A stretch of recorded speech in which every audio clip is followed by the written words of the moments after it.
Exam के बाद UGC net रद्द हो गया। वहीं बिहार और गुजरात में नीट यूजी पेपर लीक का मामला सामने आया।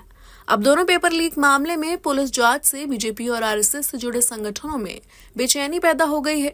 इसमें भाजपा की छात्र शाखा अखिल भारतीय विद्यार्थी परिषद भी शामिल है। एबीवीपी ने गुरुवार को कहा कि जब प्रजा की तरफ से सवाल उठाया गया है तो सरकार की तरफ से जवाब आना चाहिए। बता दें कि केंद्र सरकार देश की टॉप परीक्षाएं कराने वाली एनटीए के कामकाज की जांच और सुधारों की सिफारिश करने के लिए एक उच्च स्तरीय समिति गठित करेगी।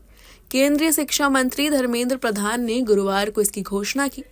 यूजीसी नेट परीक्षा रद्द किए जाने और नीट परीक्षा को लेकर जारी विवाद के बीच प्रधान ने समिति गठित करने की घोषणा की।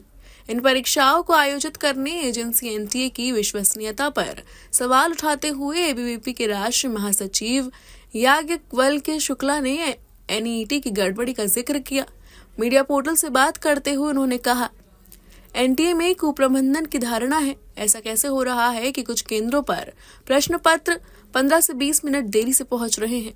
ऐसा कैसे हो रहा है कि एक ही केंद्र के 7 से 8 छात्रों को 100% अंक मिल गए, 67 छात्रों को 720 अंक कैसे मिल गए। एनटीए की विश्वसनीयता पर सवाल ये निशान है और जब प्रजा की तरफ से सवाल है तो सरकार की तरफ से जवाब होना चाहिए। रिपोर्ट्स के मुताबिक एबीवीपी नेता ने कहा, क्या ऐसे हो सकता है कि जब राष्ट्र नेतृत्व का ध्यान कहीं और था तब कुछ गड़बड़ हुआ हो। एनटीए की भूमिका संदेह के घेरे में है। एबीवीपी मांग करती है कि पूरे प्रकरण की सीबीआई से जांच होनी चाहिए। एनटीए की भूमिका की जांच होनी चाहिए। ग्रेस मार्क्स की प्रक्रिया की समीक्षा होनी चाहिए। इस मुद्दे पर हमारा प्रतिनिधि मंडल शिक्षा मंत्री धर्मेंद्र प्रधान से मिल चुका है। शुक्ला के अनुसार एबीवीपी ने 5 जून को आंदोलन शुरू किया था।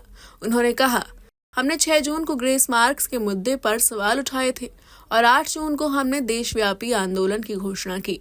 सरकार को परीक्षाओं में पारदर्शिता सुनिश्चित करने की दिशा में काम करना चाहिए ताकि छात्रों का सिस्टम पर भरोसा बना रहे। इन परीक्षाओं से छात्र और अभिभावकों दोनों के लाखों सपने जुड़े हैं।